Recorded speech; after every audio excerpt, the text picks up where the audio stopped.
Bismillahirrahmanirrahim. Salam alaikum.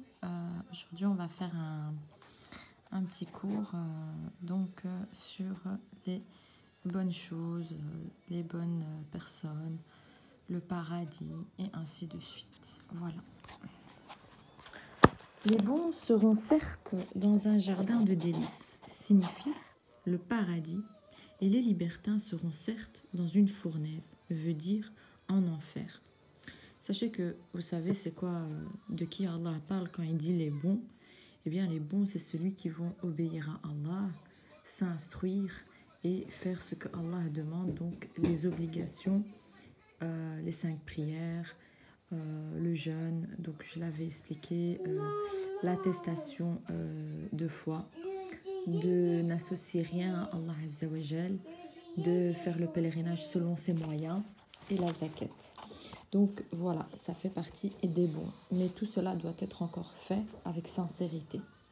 Et pour les libertins, c'est les personnes qui ne croient pas en Allah Azza wa Jal, qui associent des choses à Allah, qui veulent faire leur propre loi autre que le Coran et la Sunna, qui rendent licite ce qui est illicite et voilà, et qui sont de maladie, ils sont pervers. Donc eux seront jetés dans la fournaise. En fait, les bons seront certes dans un jardin de délices. Pourquoi délices? Parce qu'Allah, dans le paradis, il a mis ce que nul œil a vu.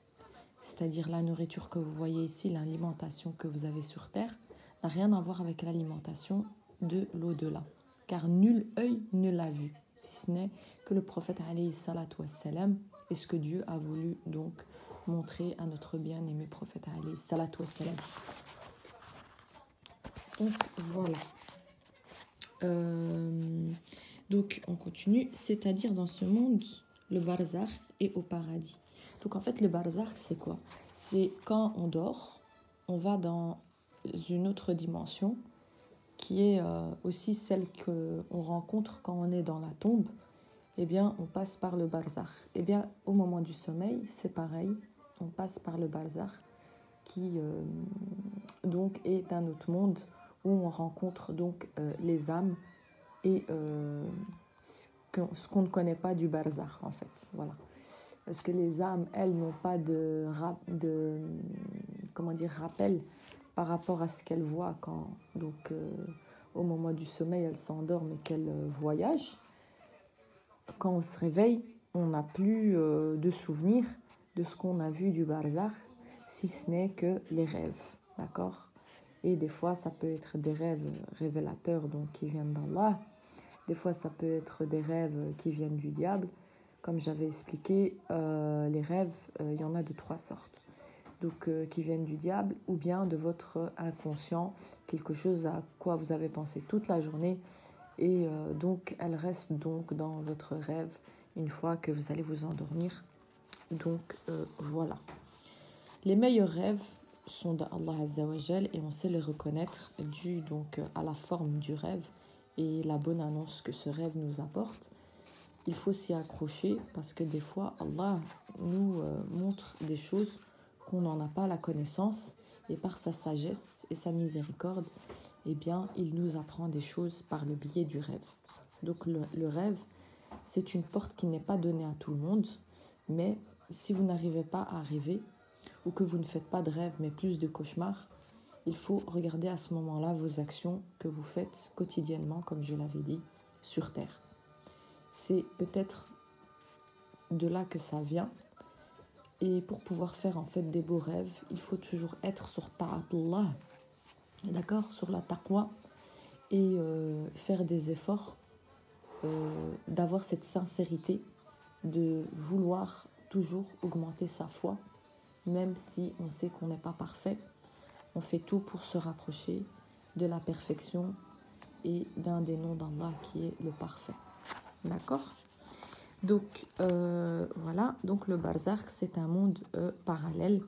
Tout comme le monde des djinns est un monde parallèle. Eux peuvent nous voir, nous ne pouvons pas les voir. D'accord? Eux nous voient. Donc, où gît le profit se trouve-t-il dans les délices de ce monde où l'on baigne? S'agirait-il de vivre uniquement dans un palais ou de jouir des plaisirs des plaisirs ou que non. D'ailleurs, force est de constater que chez les plus riches, que le taux de suicide est le plus élevé. Naam. Ici, voilà, qu'est-ce qu'on dit? On dit qu'on a beau avoir la richesse, les plaisirs de ce bas monde, les plaisirs de ce bas monde, eh bien, on peut aussi avoir tout ce qu'on veut de la subsistance. Allah, il peut nous parfaire, il peut tout nous donner, mais de l'autre côté, il y a un manque toujours de quelque chose. C'est dû à quoi? C'est dû, en fait, à la manière ou d'adorer Allah pour ceux qui ont cette richesse mais qui se disent croyants, et pour ceux qui sont mécréants, malgré toute cette richesse, pourquoi ils ne trouvent pas le bonheur? Tout simplement parce qu'ils n'adorent pas Allah. Donc ils n'adorent pas Allah, et je suis désolée, j'ai mon fils qui parle à côté. Donc ils n'adorent pas Allah comme il le faut. Et les mécréants, donc qu'est-ce que je disais, désolée, le petit m'a coupé. Donc je disais, et aussi les mécréants, pourquoi ils ne trouvent pas le bonheur? Parce qu'ils n'ont pas choisi la guidée, qui est le chemin d'Allah. Et c'est souvent aussi parce que ces mécréants-là, ils ne connaissent même pas la valeur de l'adoration et juste les bienfaits de la prière. Donc s'ils se renseignaient sur cela, peut-être qu'il y aurait moins de taux de suicide. Donc voilà. Ce que Allah accorde en miséricorde aux gens, il n'est personne à pouvoir le retenir. Et ce qu'il retient, il n'est personne à le relâcher. Donc vous voyez, c'est toujours des preuves, c'est toujours des livres avec les sourates Al-Infitar. Donc voilà. Et Al-Fatir. Surat Al-Fatir. D'accord? Donc toujours c'est des preuves. Donc je parle pas, je sais pas que je fais les cours comme ça. C'est toujours avec des preuves authentiques. Et c'est souvent donc des paroles, des versets coraniques qui après, je vous le fais en hadith authentique. Et il faut toujours même regarder les faibles parce que des fois, on en a besoin pour pouvoir comprendre certaines choses.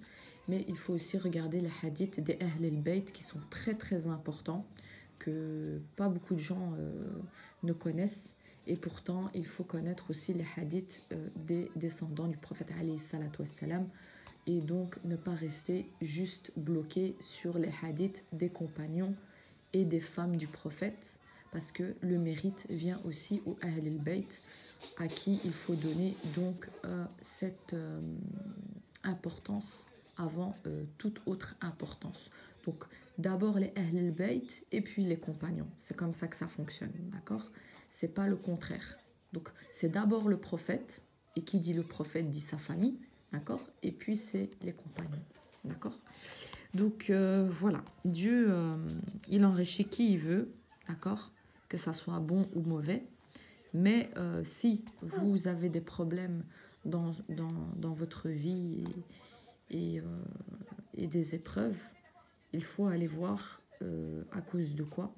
Vous êtes en dépression, anxiété, envie de suicide, eh bien c'est tout simplement votre câble qui est détaché du Tout-Puissant.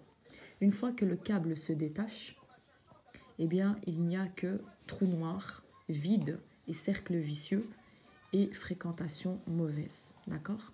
Une fois que le câble est accroché à Allah, il y a prière à l'heure. D'accord? J'ai bien dit prière à l'heure, pas que ça sort de son heure, car aussi ça peut être une cause de votre angoisse et tristesse dans ce monde. Bien sûr, le croyant, ici, il est comme dans une prison.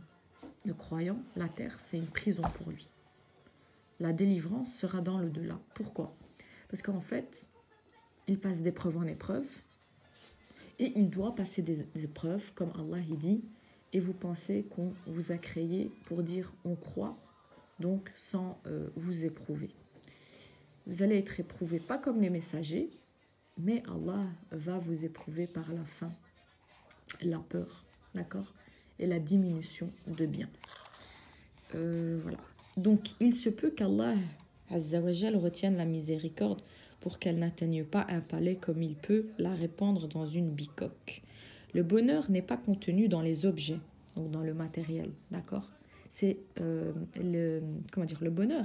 Il est dans la mu'amala que vous faites avec Allah et dans la mu'amala que vous faites avec les insan, la créature de Dieu. Car Allah, il dit, si vous êtes mauvais avec les créatures, eh bien Allah sera mauvais avec vous. D'accord? Donc, le bonheur n'est pas contenu dans les objets, mais se trouve à l'intérieur de la personne. Donc, encore une fois, c'est notre mu'amala avec Allah Azza wa Jal qui fera de nous des bonnes personnes. D'accord? Et ça commence par quoi? Par notre intérieur. Et notre intérieur, c'est quoi? C'est nos qarines qu'on doit éduquer sur le bon comportement, les bonnes mœurs, d'accord? Et lui inculquer la religion d'Allah Azza wa Jal et être constant dans cela et régulier, d'accord? Sans aller dans l'extrême, rester dans le juste milieu, mais donc la mu'amala avec soi-même, avec Allah et avec les gens, ce qui fera que vous serez donc traité avec miséricorde par Allah. D'accord? Allah peut vous retirer la miséricorde si vous vous comportez mal et que vous ne suivez pas les pas du Coran et de la Sunna, qui est la sagesse, le hikmah, le mode d'emploi. Donc le bonheur n'est pas contenu dans les objets, mais se trouve à l'intérieur de la personne. C'est pourquoi j'affirme qu'aujourd'hui, la majorité des gens ne tirent aucun profit des exhortations. Bah, subhanallah, c'est vrai. On a beau faire des rappels, que ça soit n'importe qui, hein, une personne lambda, elle peut faire un rappel.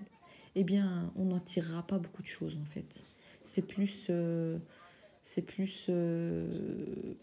l'animosité, de la haine, de la distraction qui va se passer quand vous allez faire le rappel. Je l'avais déjà expliqué, les 3 causes du fait que les gens n'écoutent pas le rappel et n'en veulent pas, c'est tout simplement que leur cœur est cadenassé et qu'il faut ouvrir ces cadenas, que leurs yeux sont aveuglés et leurs oreilles n'entendent pas. Donc si Allah, vous voyez que dans un rappel, ou que ça ne vous intéresse pas les rappels, ou bien les chaînes de rappel ou autres, sachez que vous avez al-marad. Et Allah a dit, ils ont une maladie, Allah zidhum marada, il leur rajoute de la maladie. D'accord? Donc c'est à vous de nettoyer cette maladie. Si vous trouvez que vous avez une maladie en vous, peu importe, n'importe laquelle soit-elle, d'accord? Eh bien, il faut la rectifier, la nettoyer et se repentir. Sinon, Allah vous rajoutera des maladies, mais vous rajoutera des accompagnateurs mauvais, des shayatines. Donc, les suppôts du diable seront alors de 2, de 3, de 4 sur vous. D'accord? Eh bien, on a un qarin qui nous est assigné. D'accord? Eh bien, il faut faire en sorte de ne pas en avoir 2, 3, 4. Voilà. Wassalamu alaikum wa rahmatullah.